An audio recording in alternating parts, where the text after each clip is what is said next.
नमस्कार। बहुत ही सुंदर सब प्यारा से विवाह के गीते बोले के आइल बनी। देखी जाए, सुनी जाए, बताई जाए कैसन बा।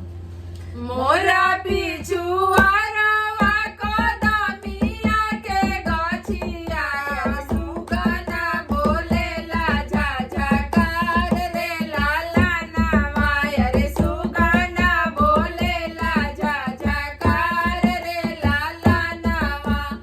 मोरा पिछुआरिया कदमिया के गछिया मोरा पिछुआरिया कदमिया के गछिया रे सुगना बोलेला झझकार रे लाला नावा रे सुगना बोलेला झझकार रे लाला नावा।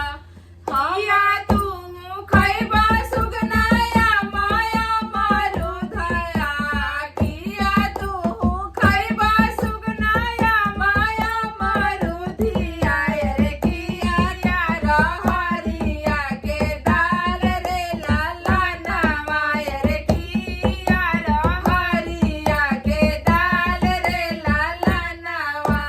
नाही हम खैबो सासुआ माया मरुधिया नाही हम खैबो सासुआ माया मरुधिया रे नाही रहरिया के दाल रे लाला नावा रे नाही रहरिया के दाल रे लाला नावा।